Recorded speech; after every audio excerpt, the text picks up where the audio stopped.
If you want to continue to follow our adventure, click subscribe. So you don't miss anything, click the bell notification. Sometimes you have to reassess, reevaluate whether what you're doing is sustainable and can you continue to do what you're doing. And of course, right now, I'm specifically talking about the nomadic lifestyle. Rarely do I tell you about how I feel about things. I try not to sway your opinion about things one way or another based on my feelings and how things are going on the lifestyle.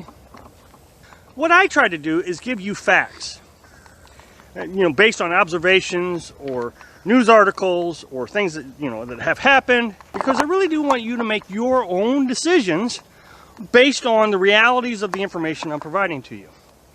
Well, today, I've decided to go against that a little bit because Carolyn and I was having a pretty heart-to-heart conversation yesterday about the future of our lifestyle. And it started out with a simple question. This past week, we have done really well at conserving water. Usually, we use all our water up within 7 days. Well, we're already on day 6, and we still have 6 out of our 8 buckets left. So we were thinking that we will probably run out of water around day 12. So I asked her, do you think we should just go to town on day 12, get water, and come back here? Or do you think we should head on to our next location? I don't know if we ever came up with an answer. That's not the point. The point is the conversation continued on about being able to find campgrounds.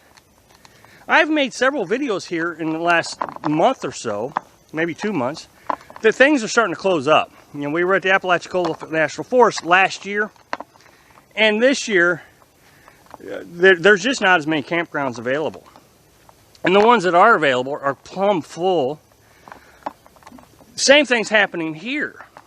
They've already closed one down, and they're proposing to start charging for the other 2.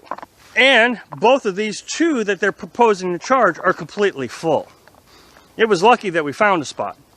So Carolyn said, I just don't know if we're going to be able to find anything. We may have to just go ahead and move on and shorten our stay in the state of Florida. And then we started talking about different things that Carolyn and I are very uncomfortable about. For example, she laid out maybe instead of just running all the way to our next location, there are 3 rest areas in between here. Maybe we just stop at each rest area. Well, when we started this adventure, we specifically said that the only time we're going to stay in a rest area is just in case, something goes wrong. It takes longer to get to a location, or we get tired. That's the only time we were going to stay. We weren't going to make it part of our adventure. We weren't going to make it part of our adventure to stay in Walmart parking lots. We've never stayed in a Walmart parking lot, and hopefully we never will. This really got me to start thinking, and how complicated it's getting to find campgrounds. All the things that we've had to overcome to live this lifestyle, the adversities, we've never had a serious conversation about, wait a minute, is it coming to an end? We had to go to Missouri twice in the winter. Pop-up camper burned down. The only conversation we had about quitting when someone burned down our pop-up camper was, I asked Carolyn, do you want to continue this lifestyle? And she said, why wouldn't we? So we built the truck camper and moved on. So we're really, motivated in living this lifestyle.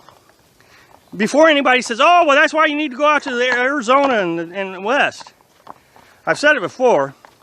We're nomads. We want to see the country. We didn't come out here to live in our car. That's not the reason we came out here.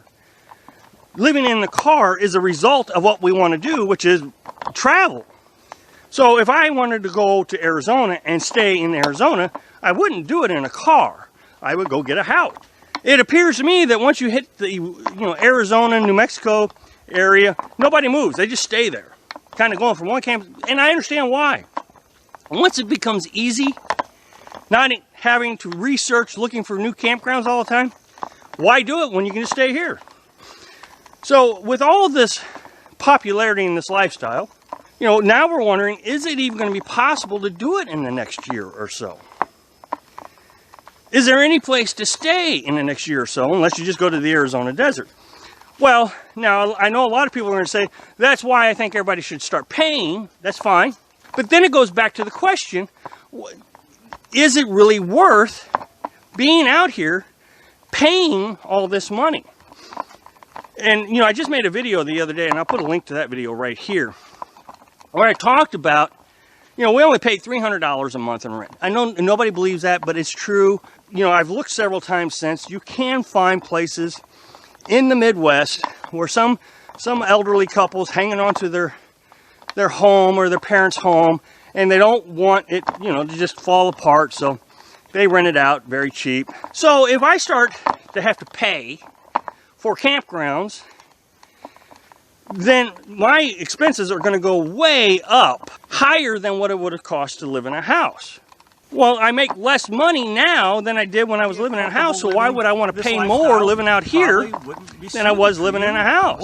Either I'm going to have to start working more hours out here living in my truck, or I just as well go get a house and go get a job where I can, you know, make an income, and I don't have to worry about finding places to move around all the time. And this might be the first time where I've actually heard concern in Carolyn's voice that the future of this lifestyle may not be worth it anymore. There's just too much to have to put into it, unless we want to pay lots of money, like I said. And I just made a video about that too, where I talked about how, in all actuality, your expenses are going to end up being the same amount as your rent, even if you do pay $1,000 a month. So in the end, I mean, Carolyn and I are not going to quit right now. We don't even have any plans of quitting. You know, we're going to keep riding this out and see how long we can continue. But at some point, the options may not be there. It really appears that society is making it very difficult for people to live the nomadic lifestyle. Thanks for watching. Click like if you liked the video, and happy travels.